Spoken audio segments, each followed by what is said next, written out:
I hope you're enjoying this little mini series that came out of my new ebook, which you can download for free, CCSalesPro.com/steps. The ebook is the 6 steps to merchant sales success. And so the idea is, if I could go back in time 10 years ago when I started selling merchant services, what would I have wanted to tell myself back then? Knowing what I know now, having trained over 2,000 agents in this industry, I built custom training video courses for ISOs. And now that I've done all of that, what do I wish I would have known 10 years ago?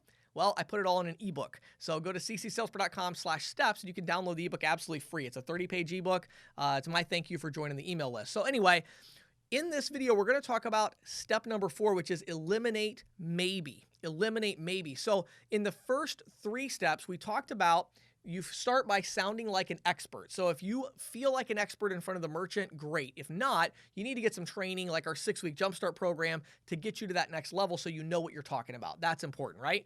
Step number 2 is prospect daily. So every single day you have a minimum amount of activity. So if I came to you and said, hey, I think you're going to be really busy the next week. Maybe you just don't brush your teeth for a week. You'd be like, James, that's disgusting. Like, I brush my teeth every day. Like, that's not acceptable. I have to do that. I feel the same way about daily prospecting. Right? When I was out selling merchant services, I would no sooner not brush my teeth for 3 days in a row than I would not prospect for 3 days in a row. It's just not acceptable. You got to go prospecting every day. So set that minimum expectation. How much are you going to go prospecting, right? Step number 3 we talked about is build your pipeline, and you do that with next action steps. So every time you talk to a merchant, you're identifying what's the next action step I'm going to take, when am I going to take that, and you're putting that into a system that's going to alert you so that every day you do your prospecting, then you do your next action steps that you have in your system, and by doing that, you're going to build a huge pipeline, and you're going to have so many people who are interested in what you have to offer. Well, that creates a whole different problem, doesn't it? Because now one day you're going to wake up and you're going to go, how am I going to go prospecting today? I have, 13 follow-up visits I've got to do that are spread out all over the place. How do I go and follow up on all these people and get my prospecting in? So if you find yourself in that situation, now first of all, that's a good thing. Congratulations, you built a big pipeline. Good. You probably sound like an expert. You're probably prospecting a lot, right? And you're probably setting next action steps, and that's why you have such a big pipeline. But now we want to convert that pipeline into money. We want to convert that into commission. We want to convert that into clients. How do we do that? We need to eliminate maybe, all right?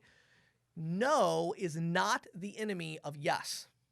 No and yes are 2 sides of the same coin. It's getting people to make a decision, right? You look at Babe Ruth. Babe Ruth, when he was setting the home run record, there's another record he was setting. You know what it was? Strikeouts. Babe Ruth was getting more strikeouts than anybody else and getting more home runs because he was swinging for the fence every single time. So either he was missing it and striking out, or he was connecting and he was hitting a home run. Sales is a lot like that. If you want to get yeses, you're going to have to get nos. Nos are good. Nos mean I'm getting people to make a decision. Some of them are going to say yes. Some of them are going to say no. The enemy of yes is actually maybe. This is people saying, well, let me think about it. I like what you have to offer. We'll give you a call if we're interested, right? These are maybe responses. And so the way to eliminate that, I talk about this in the ebook. I talk about these 3 closing processes.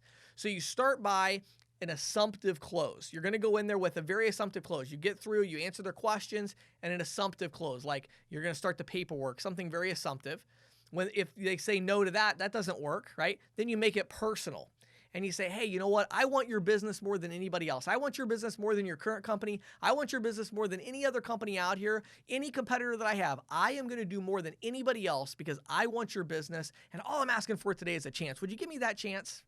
Right? You got to be making it personal. If that doesn't work, you eliminate the risk. Eliminate the risk.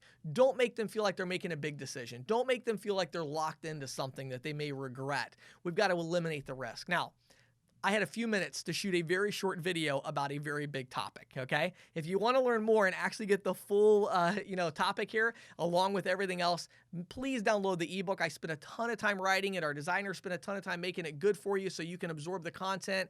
I really think it'll be a help to you. Check it out, CCSalesPro.com/steps. CCSalesPro.com/steps. I would really appreciate it if you download the ebook, and I hope you have an awesome day.